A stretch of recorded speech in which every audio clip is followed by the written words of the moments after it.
These college football coaches are out of control, ladies and gentlemen. What is going on? Lincoln Riley going to USC. Brian Kelly out of nowhere ghosting everybody at Notre Dame. Let's take a look at this tweet. This is usually how things go, but Brian Kelly has ghosted everyone at Notre Dame. Just spoke to one assistant who saw reports on his phone tonight as he was exiting a recruit's home. Quote, "The news broke when I walked out of the house, so I looked like an effing a-hole." What is going on? And then, of course, Lincoln Riley basically nuked Oklahoma's football program overnight. Like, I feel like that deserves a separate video that I'm going to do. How Lincoln Riley destroyed Oklahoma's entire football program in a single day. But let's look at Brian Kelly's first message to the players. Many of these poor players find out via Twitter or social media or whatever. This is a Notre Dame team still well within the playoff hunt at this point. They have one loss. You need Oklahoma State to lose, and you could easily be in the college football playoff. But this is Brian Kelly's first message to his players. He says, "Men, let me first apologize for the late night text and more importantly for not being able to share the news with you in person that I will be leaving Notre Dame. I am flying back to South Bend tonight to be able to meet with you in the morning, but the news broke late today and I am sorry you found out through social media or news reports. I will have more to share when we meet tomorrow at 7 a.m. This dude is a savage. He's leaving and he's saying get up for a 7 a.m. meeting. But for now, just know that my love for you is limitless and I am so proud of all that you have accomplished. Our program is elite because of your hard work and commitment, and I know that will continue. I will share more in the morning when we meet again. Again, my sincere apologies for not being able to be the one to share the news directly with you, Coach Kelly." So Brian Kelly admitting all of these poor players, these Notre Dame players who are, once again, still in the college football playoff hunt. They need like one thing to happen to potentially make the playoff as a one-loss team. Brian Kelly saying, "Hey guys, bye-bye. I have my interview. I have my first press conference in Baton Rouge tomorrow at 1 o'clock. By the way, this culture fit, Brian Kelly and LSU, that's like mixing oil and water. I just don't understand. It's such a weird fit. Like Lincoln Riley to LSU, I could see until it turns out Lincoln Riley wants nothing to do with the SEC. But like that would be a better culture fit. Or Brian Kelly, of all people, going to LSU and of course, 10 years, $95 million. They're just going to throw crazy money at these coaches now. Now, my number one guess on who Notre Dame gets, it's probably going to be Marcus Freeman, their defensive coordinator. Notre Dame seems like a program that's going to hire from within, promote from within. We saw Ohio State do it with Ryan Day, and that's worked out, pretty well for them up to this point. But with Notre Dame, you've got 2, maybe 3 candidates. You're looking at Luke Fickell, Marcus Freeman, and then maybe Matt Campbell. Although Matt Campbell is kind of not as hot of a head coaching candidate as he was. Iowa State kind of had a bad season. But overall, if I'm Notre Dame, I'm looking maybe to promote from within with Marcus Freeman or go out and get Luke Fickell. Luke Fickell has been rumored that he would only leave Cincinnati for one of 2 jobs, either Notre Dame or Ohio State. And one of those jobs is open, so we'll have to see who Notre Dame goes and gets. All of this has to happen very quickly. We've got the National Signing Day coming up with recruits. You've got to get your new coach in there. But this stuff, like with Brian Kelly, your team is one potential, if Oklahoma State loses, you could make the playoff. If Cincinnati loses, you could make the playoff. And your press conference to be introduced as the head coach of LSU is tomorrow at 1 o'clock. These dudes are savages. And then Lincoln Riley just destroys Oklahoma's program in a day. And Caleb Williams may transfer to USC due to the immediate transfer where Caleb Williams will be starting next year. Oklahoma's losing all of these 5-star players. I want to do a separate video just on Oklahoma because it's so crazy.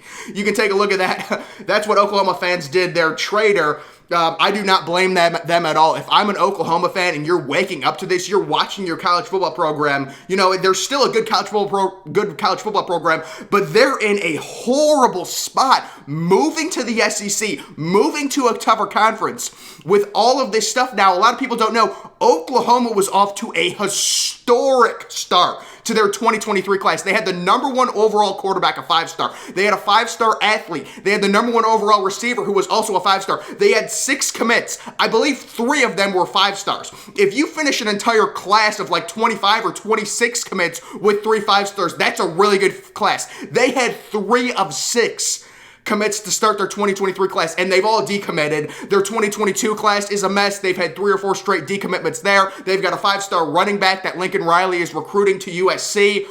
Oh my goodness. I mean, and then we'll have to see what Oklahoma does with a head coach. Bob Stoops came in, and then people were saying that Bob Stoops was throwing Lincoln Riley's stuff out of the building. I think it was just a troll, but there's a video of it. Like, is that if that's legitimate, that's amazing. And then Bob Stoops is already out recruiting for Oklahoma. Last night, someone tweeted that Bob Stoops is out recruiting. This stuff is absurd right now. Look at the picture that Caleb Williams posted. People were saying the only reason Caleb Williams went to Oklahoma was because of Lincoln Riley. Like, that dude's going to immediately transfer to USC, and he's going to be USC's starting quarterback. This could not have worked out any better for Lincoln Riley. Well, I guess, people in Oklahoma hate Lincoln Riley, so that's the only negative with him now. But for Lincoln Riley and for USC, Lincoln Riley is the literal perfect fit for USC, for a Pac-12 school. Not a defensive coach, offensive minded. You really don't have to worry about that in the Pac-12. Oh my goodness, nice weather. Oh, it's quarterback guru. It is literally the perfect fit. Great recruiting base. Get all the 5-star quarterbacks from California. Oh, USC completely hit a home run with this hire. That's an A+ hire. Again, Brian Kelly to LSU. That is not the guy I thought would. Number one, I didn't think Brian Kelly would leave like this, but these dudes are savages. They're just going to leave. They're just leaving. They're saying, you know what? You're going to give me 10 years, $95 million. Bye-bye. We might make the playoffs. I don't care, guys. Come meet me at 7 a.m. tomorrow, and I'll say bye-bye, and I'm leaving, and I'm going to do my first press conference for LSU. The dude schedules a 7 a.m. He's like, hey guys, I'm sorry you found out on social media that I'm leaving. Oh, by the way, wake up at 6:30. We got a 7 a.m. press conference. I'm saying goodbye, and I'm flying straight to Baton Rouge on a private jet. See you later. Did you guys see Lincoln Riley's contract details where USC is buying his 2 homes in Oklahoma for way over market price or asking value? He's getting, free full-time use of USC's private jet. They bought him a $6 million home in LA. What is going on?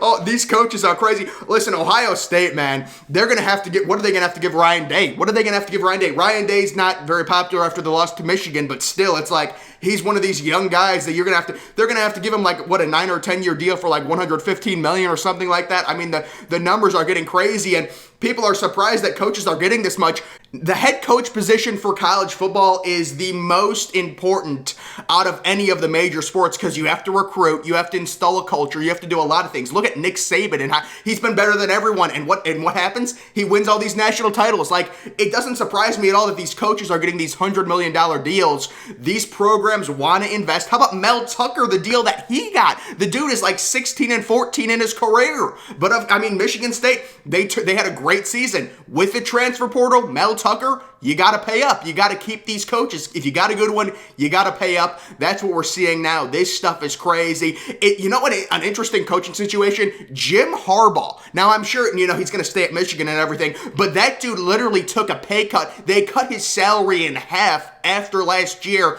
He comes back this year. Michigan's expected to go 7-5, maybe 8-4, and they beat Ohio State, and they're 1 win away from making the college football playoff and potentially winning a national title. He's going to have to get his salary bumped way up. So guys, I just wanted to talk about these 2 crazy situations. I've never seen, the Brian Kelly stuff is the one.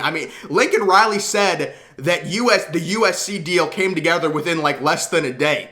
He was talking to LSU. He didn't want to go to the SEC. Apparently, Lincoln Riley was not happy that Oklahoma was going to the SEC. They're going to be getting a much tougher schedule. And Oklahoma football, they're in such a tough spot, especially if Caleb Williams transfers. Spencer Rattler, everyone expected it. He announced he's transferring from Oklahoma. Imagine Caleb Williams transfers as well. They could lose 4 or 5, maybe 6 games next year. Their 2022 class is a mess. They have no one now in their 2023 class that was off to a historic start. what is Lincoln Riley doing to this program? He nuked it. If I'm an Oklahoma fan, I would hate Lincoln Riley. Like, the way Urban Meyer left Ohio State is literally, if you're going to lose an all-time great coach, that's exactly how you want to lose an all-time great coach. He retires, and then he goes to the NFL. You don't have to recruit against him. You don't lose any of your assistant coaches. Well, Ohio State did lose some. Urban took some college coaches to the NFL with the Jaguar staff. But Lincoln Riley took everyone, all of his coaches, to USC. So, people were talking about, well, is Alex Grinch going to be the head coach now of Oklahoma? He's with Lincoln Riley. They're in Los Angeles right now. So, crazy stuff, guys, but make sure you are following me on Twitter. Link to that's always in the description. I'm, of course, the Depressed Ginger. Thank you for watching.